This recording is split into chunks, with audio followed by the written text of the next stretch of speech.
Yeah, my name is Corey DeAngelis, and I am the Director of School Choice at Reason Foundation and an adjunct scholar at Cato Institute. We have seen huge shifts in the amount of people who say that they are favorable to homeschooling. Then also, we've seen a pretty significant shift in the amount of people unenrolling their children from the government run school system and deciding to homeschool full time, even in the fall, if their schools reopen in person. But in large part, we're seeing mostly families are liking what they experienced in that. And they're also reporting that their children are less stressed out, they're learning more in a smaller amount of time. And so while there are different responses to this, we're seeing overall positive results in just favorability of homeschooling and then also intentions to continue homeschooling in the fall.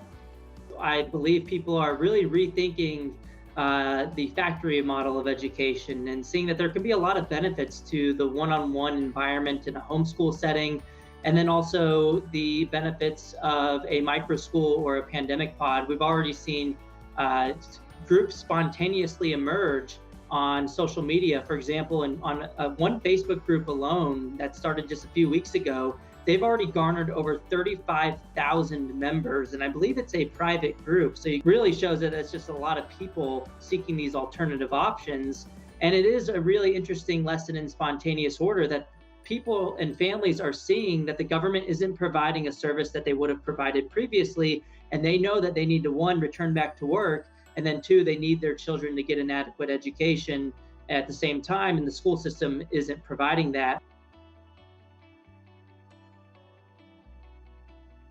Families are seeing that they did a lot of the work themselves in the spring, and that if their schools aren't reopening at all, they're understanding that it doesn't really make a lot of sense to continue having the funding that's meant for educating the child to go to the government-run school building, despite it not reopening and providing an adequate education to their children. So I think families are seeing that some of that money should go to them in the form of an education savings account and follow the child to wherever they're getting an adequate education.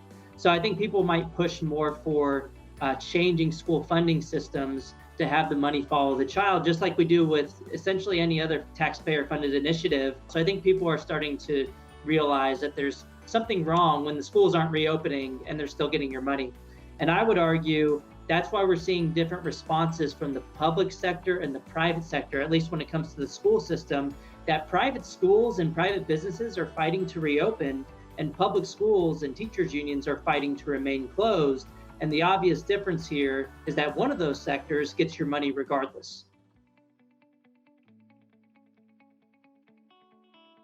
And I think families are, even more importantly, re-envisioning what the school funding system should look like. And I think they're rightfully understanding that there's no good reason for the money to go to the government institution rather than the student themselves. And so I think they're understanding that the funding should follow the child to wherever they get an education, whether that be a public school, a private school, or a homeschool setting. This would lead to more equity in the school system, because it's true that in the current system where the money doesn't follow the child, the least advantaged will be the least likely to access these systems. But if you did have the money follow the child and we funded the students directly, less advantaged families would have access to these options as well. And so it's kind of strange that all these outlets are missing the obvious solution to fund the students directly. The money is for educating the child, and that money should therefore follow the child to wherever they're getting an adequate education. The money isn't for propping up a government monopoly,